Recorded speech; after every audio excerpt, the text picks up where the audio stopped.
নমস্কার। এই মুহূর্তে আমি আছি হুগলি জেলায়।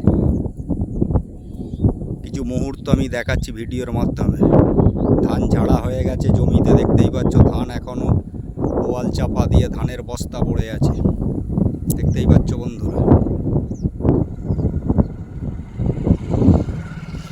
বিঘাকে বিঘা জমি ধান ঝাড়া হয়ে গেছে মেশিনে। বস্তার মধ্যে ধান জমির মধ্যেই আছে, এখনও পোয়াল পড়ে আছে। আর এইগুলো দেখতে পাচ্ছেন, যে কালো কালো যেগুলো হয়ে গেছে, এইগুলো সম্ভবত পোয়াল জ্বালানো হয়েছে, দেখতে পাচ্ছি।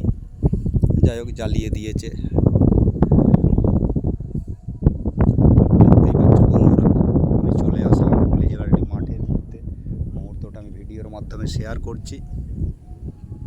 উৎপল ব্লগ ইউটিউব চ্যানেল এই মুহূর্তে মাঠের মধ্যে আছে। এই হচ্ছে ধানের বস্তা। তারপর ওই দূরে দেখা যাচ্ছে জমি চষা হয়ে গেছে, সেখানে বীজ ফেলা হবে। এই মুহূর্তে আমি রাস্তা দিয়ে হেঁটে হেঁটে যাচ্ছি, একটি ঢালাই রাস্তা।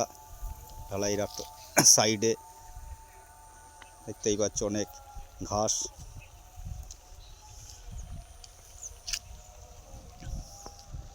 এইদিকে কত পোয়াল এখনো জড়ো হয়ে পড়ে আছে, ধানের বস্তাও আছে। ঢালাই রাস্তার বাঁদিকেই দেখতে পাচ্ছ বন্ধুরা, জমি চষা হয়ে গেছে, বীজ ফেলা হবে। মিনি বসানো আছে, মিনি ডিপটিউল যেটা বলা হয়, যে জল বেরোচ্ছে এখন। এই জলেতেই বীজ ফেলা হবে, আর এই জলেতেই রোয়া হবে। এই টোটাল বিস্তর যে জমি দেখতে পাচ্ছ বন্ধুরা, এসব জমি রোয়া হবে, আয়ের ধানের চাষ হবে। এই মুহূর্তে তোমাদের ভালোবাসার বন্ধু উৎপল ব্লগ ইউটিউব চ্যানেল এখন কোথায় না, যেখানে জল বেরোচ্ছে মিনি দিয়ে, মিনি ডিপটিকল, সেই সামনেই আমি দাঁড়িয়ে আছি।